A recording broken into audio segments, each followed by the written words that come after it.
డోర్‌వేకి స్వాగతం. A manual to self. సూచనలు లేదా సమాచారాన్ని అందించే స్వీయ శోధన సాధనం.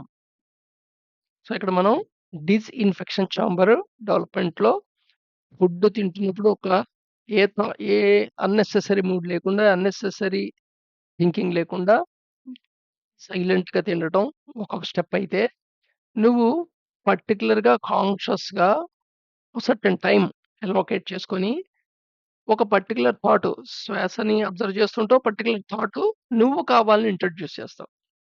ఈ స్టెప్. దాంట్లో మనం ఏమేమి థాట్స్ వాడొచ్చనేది చూస్తున్నాం. సో, ప్రొసీజర్ ఎలాగ చేయటం, ఒక హాఫ్ అన్ అవర్ అలొకేట్ చేసుకోవాలి. అది రూమ్ దగ్గర ఇంటి దగ్గర అవ్వచ్చు, ఎక్కడ ట్రావెలింగ్‌లో అవ్వచ్చు, ఆఫీస్ దగ్గర అవ్వచ్చు. దీనికి పర్టిక్యులర్‌గా ఇలా ఈ స్థితిలో చేయాలని లేదు. అన్నం తినమన్నప్పుడు అవ్వచ్చు, అన్నం తిన్న తర్వాత అయ్యుండొచ్చు, ఏ టైంలో అయినా అవ్వచ్చు. బట్ ఒక థాట్ తీసుకొని అది రిపీట్‌గా మెంటల్లీ చేయాలి.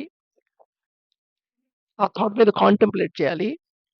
ఆ థాట్ గురించి ఎన్ని డైమెన్షన్‌లో ఆలోచించగలిగితే అన్ని రకాలుగా ఆలోచించాలి. కానీ ఆ థాట్‌ని ఇంకోళ్ళతో డిస్కస్ చేయమని కాదు నోటితో. నీలో నువ్వే మెంటల్లీగా దాని గురించి రిపీట్ చేస్తూ ఉండాలి ఆ థాట్‌ని. అదే ఏ థాట్స్ చూస్ చేసుకోవడం అనేది మీ ఇష్టం. ఏ థాట్స్ సెట్ తీసుకుంటారనేది మీ ఇష్టం. వాటి సీక్వెన్స్ ఎలా పెట్టుకుంటారనేది మీ ఇష్టం. నెక్స్ట్ థాట్‌లోకెళ్దాం. Having attained this priceless birth, he who does not understand the good of self destroys himself. Having obtained this priceless birth, ఈ అమూల్యమైన జన్మను పొందింది కూడా he who does not understand the good of self, ఎవరైతే ఆత్మ యొక్క మేలును లేదా గ్రహించని వాడు తనను తానే నాశనం చేసుకుంటాడు. సో, ఓ రకంగా ఈ అమూల్యమైన జన్మని వేస్ట్ చేసేసుకున్నట్టుమాట. ఇయర్ మొత్తం వేస్ట్ అయిపోయింది. నువ్వు ఎగ్జామ్ ఫెయిల్ అయిపోయావు. మళ్ళా అదే క్లాస్ చదవాలి అన్నట్టుగా ఉంటుంది పరిస్థితి. Having obtained this priceless birth. So, నీకున్న జన్మ ప్రైస్‌లెస్ బర్త్. ఎలాగా ప్రైస్‌లెస్ అని చెప్పగలవు? అమూల్యమైనదని ఎలా చెప్పగలవు? నీకు నీ జన్మ. ఈ జన్మ చూస్తుంటే మొత్తం అంతా బాధలే కనబడుతున్నాయి గదా! బోలెడు సఫరింగ్ కనబడుతుంది గదా! ఎవడికి చూసినా. సఫరింగ్ బ్యాక్‌గ్రౌండ్‌గా ఉంటుంది. అప్పుడప్పుడు హ్యాపీ సీన్స్ ఉంటాయి. ఇలాగే లైఫ్ నడుస్తుంటుంది ఎవరిదైనా సరే. అది సమాజంలో ఎంత సక్సెస్‌ఫుల్ పర్సన్ అయినా సరే, అన్‌సక్సెస్‌ఫుల్ అని సమాజం చెప్పిన పర్సన్ అయితే ఏంటి, లేదా యావరేజ్‌గా మధ్య తరగతి ఉన్నవాడైతే ఏమిటి, సో, నువ్వు ఏ ఫీల్డ్‌లో ఎంత ఉన్నత స్థాయి ఎళ్ళినా, నీ లోపలున్న స్థితి మట్టుకు ఇలాగే ఉంటుంది. లైఫ్ గురించి వివరించమంటే, ఎక్స్‌ప్లెయిన్ చేయమంటే, సఫరింగ్ బ్యాక్‌గ్రౌండు, అప్పుడప్పుడు హ్యాపీనెస్సు. ఇంతకంటే గొప్ప సమాధానం రాదు. దీనికి సఫర్ అవ్వడానికి కారణం ఏమిటి? నీకి మైండ్‌లో ఏ ఫ్యాకల్టీస్ ఉన్నాయో, ఆ ఫ్యాకల్టీస్ వల్లే సఫర్ అవుతున్నావు నువ్వు. అయిపోయిన విషయాన్ని జ్ఞాపం చేసుకోవటం ఒక ఫ్యాకల్టీ మెమరీ.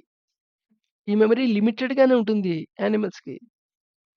ప్లాంట్స్‌కి ఇంకా లిమిటెడ్‌గా ఉంటుంది. ఎ ఏకగణ జీవులు అలాంటి నిమ్న స్థాయి జీవులు తీసుకుంటే ఇంకా తక్కువుంటుంది.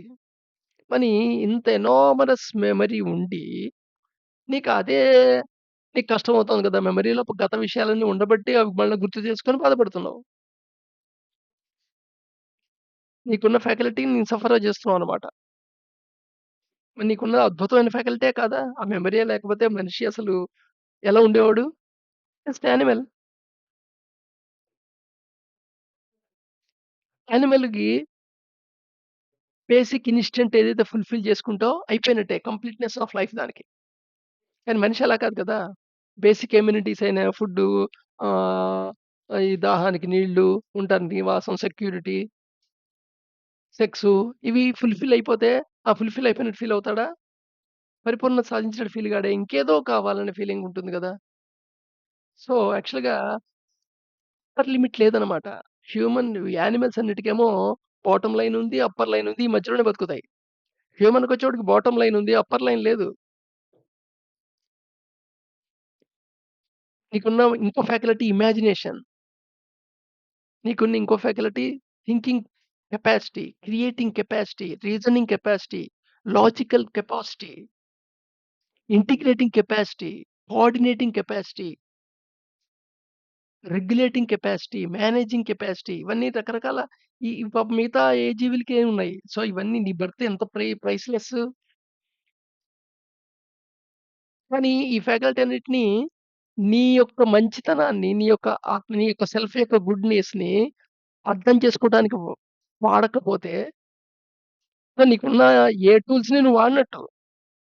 నీకిష్టం వచ్చినట్టుగా ఆ టూల్ వాడుకొని ఏదో చేసుకొని వెళ్ళిపోయావు ఈ ప్రపంచం నుంచి. సో, ఏం డిస్ట్రాయ్ చేసావు? నిన్ను నువ్వే డిస్ట్రాయ్ చేసుకుంటున్నావు. ఎందుకని? నెక్స్ట్ జన్మ అనేది ఆధారపడేది దేని మీద? నువ్వు ఏ వాసనాస్ డెవలప్ చేసుకున్నావో ఈ జన్మలో, ఏ థాట్ ప్యాటర్న్స్ డెవలప్ చేసుకున్నావో, ఎంత రిజల్టెంట్ ఇంటెన్సిటీ అక్యుములేట్ చేయగలిగావో, ఈ మూడే డిసైడ్ చేస్తాయి నెక్స్ట్ లైఫ్ యొక్క స్ట్రక్చర్. సో, నీకు సఫిషియంట్ ఇంటెన్సిటీ లేదు. రిజల్టెంట్ ఇంటెన్సిటీ, నీ థాట్ ప్యాటర్న్స్ అన్నీ అస్తవ్యస్తం. నీ వాసనాస్ ఏది పడితే అది అట్రాక్ట్ అవుతది. జస్ట్ సెన్సెస్సే నడుస్తుంటాయి. అంటే నీ రథాన్ని గుర్రమే నడుపుతుంటుంది.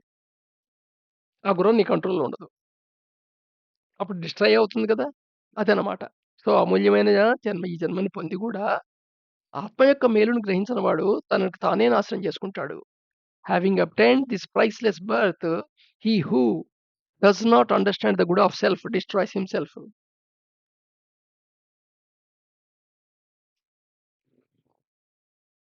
ఇంకోటి చూద్దాం. నెక్స్ట్‌ది. హి who set himself not liberty by cutting the tight bond his mind his mind can never be freed by anyone else. తన మనసుతో తనకున్న గట్టి బంధాన్ని తెంచుకొని స్వేచ్ఛ పొందనివాడు మరెవరి చేత కూడా ఎన్నటికీ విముక్తి పొందలేడు.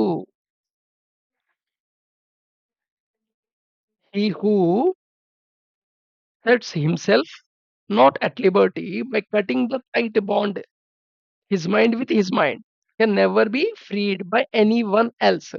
ప్రపంచంలో ఎవరు నిన్ను కల్పించలేరు. ఏ గురువు, ఏ ఆశ్రమం, ఏ మతము, ఏ థియాలజీ, ఏ ఫిలాసఫీ ఏది. నీ మీద నువ్వు వర్క్ చేయాల్సిందే. దాంట్లో దేని మీద చాలా స్టాటిక్‌గా పనిచేయాలి. నీ మైండ్. నీ మైండ్‌కి నీ మైండే బాండ్ చేస్తోంది. నీ ప్రతి విషయంలో బాండ్ చేస్తుంది నీ మైండే. నువ్వు ఏ వ్యవస్థలో అయితే పుట్టావో, ఏ వ్యవస్థలో అయితే పెరిగావో, ఏ వ్యవస్థలో పెరిగావో అది సర్టెన్ ఎక్స్‌పీరియన్స్ ఇస్తుంది. ఆ ఎక్స్‌పీరియన్స్‌లో నువ్వు సర్టెన్ ఎక్స్‌పీరియన్సెస్‌ని అలౌ చేస్తావు. సర్టెన్ ఎక్స్‌పీరియన్స్ వద్దంటావు. ఇలాగ నీకొక జోన్ ఏర్పడుతుంది. దీన్ని కంఫర్ట్ జోన్ అంటాం. ఈ కంఫర్ట్ జోన్‌లోనే బతకడానికి ప్రయత్నం చేస్తావు. దీంట్లోంచి బయటికి రావు. ఈ కంఫర్ట్ జోన్‌లో ఉండటం అనేది ఎవరు ఏది పరిధి? గోడలేమన్నా ఉన్నాయా జైలు? గోడలు కనబడే గోడలు కావవి. కానీ నీ మైండే గోడ. నీ కంఫర్ట్‌కి నువ్వు బైండ్ అయ్యి ఉండిపోతావు. కంఫర్ట్ దాటి బయటికి రాలేవు. అలాగే ప్రతిదాన్ని నువ్వు పొజిషన్‌గా అదే నువ్వయిపోతావు. అంటే నీ యొక్క స్టేట్‌ని, నీ యొక్క మానసిక స్థితిని నువ్వు ఏ వస్తువుతో లేదా ఏ పర్సన్‌తో అటాచ్ చేసావో దాని కండిషన్ డిసైడ్ చేస్తుంది. ఇలా డిసైడ్ చేయటాన్ని ఎంటాంగిల్‌మెంట్ అంటారు. ఎంటాంగిల్‌మెంట్ కూడా ఎక్కడైనా కనబడుతుందా? కంటికి కనబడే బంధమేం కాదు. ఇది మైండ్‌కి ఏర్పడిన బంధం. అలాగే చాలా విజ్ఞానం సంపాదిస్తావు. నువ్వు తెలుసుకుంటున్న విజ్ఞానం ప్రతీదీ ఒక దీపం లాంటిదైతే, ప్రతి దీపము ఆ దీపం వెలగటానికి ఏదైతే నువ్వు వాడుతున్నావో సాధనం, ఆ సాధనం యొక్క నీడని ఏర్పరుస్తుంది. దీపం చీకటిని తొలగిస్తోంది వాస్తవమే. బట్ ఆ దీపాన్ని వెలిగించడానికి నువ్వు ఏదైతే సాధనం వాడావో ఫర్ ఎగ్జాంపుల్ ఒక కుందీలకి దీపం వెలిగించావనుకో, కుంది నీడ నేల మీద పడుతుంది గదా! అది ఇగ్నోరెన్సు. మామూలుగా ఉన్న చీకటేమో సాధారణ ఇగ్నోరెన్సు. బట్ నువ్వు వెలుగెలిగించేప్పటికి కొంత జ్ఞానం వచ్చింది. కానీ ఇగ్నోరెన్స్ కూడా ఉంది. అది జ్ఞానం ద్వారా వచ్చిన ఇగ్నోరెన్సు. ఈ ఇగ్నోరెన్స్ తెలీదు. ఇగ్నోరెంట్ ఆఫ్ ఇగ్నోరెన్స్ మాట అది. అది గూడా నిన్ను డిసైడ్ చేస్తుంది. నీ యొక్క యాక్టివిటీస్‌ని, నీ థింకింగ్‌ని, నీ ఎనర్జీ ప్రాసెస్‌ని. సో, ఇది గూడా ఏంటి మైండ్ ఒక బాండే. సో, ఇలాగా ఈ మైండ్‌లో ఏర్పడిన బాండ్‌ని నీ మైండ్‌నే వాడి, నీ మైండ్ యొక్క టూల్స్ ఏవైతే ఉన్నాయో వాటినే వాడి, ఆ బంధాన్ని ఛేదించి స్వేచ్ఛ పొందటానికి నువ్వు ప్రయత్నం చేయకపోతే, ప్రయత్నం అసలు నువ్వు చేయకపోతే ఎవరో వచ్చి నిన్ను విముక్తి చేయలేరు. ఏదో ఒక శ్లోకం పట్టుకురావద్దు. నన్ను ఆశ్రయం పొందు, నీ అన్నిటి నుండి నేను చేస్తాను. బంధ విముక్తుడిని చేస్తాను. ఈ సంసారం నుండి బంధ విముక్తుడిని చేస్తాను. హుహు. అదొక ఫ్యాక్టర్. గ్రేస్ అనేది ఒక ఫ్యాక్టర్. చెప్పాలంటే దేవుడి యొక్క ప్రమేయం ఏమిటి అంటే జస్ట్ గ్రీస్ లాంటిది. ఒక పెద్ద మిషన్‌లో గ్రీస్ లాంటిది. మెషిన్ తనకు తానుగానే మొత్తం పని చేయాలి. గ్రీస్ ఉండటం వల్ల ఆ పని సులువుగా జరుగుతుంది. నష్టం కాకుండా ఫ్రిక్షన్‌లెస్‌గా. అంతే. గ్రేస్ అనేది అది. గాడ్ గ్రేస్ అనేది జస్ట్ లుంబ్‌కెంట్ లాంటిది. So, he who set himself not at liberty by cutting the tight bond, his mind with his mind, can never be freed by anyone else. రేపు మళ్ళా కంటిన్యూ అవుదాం.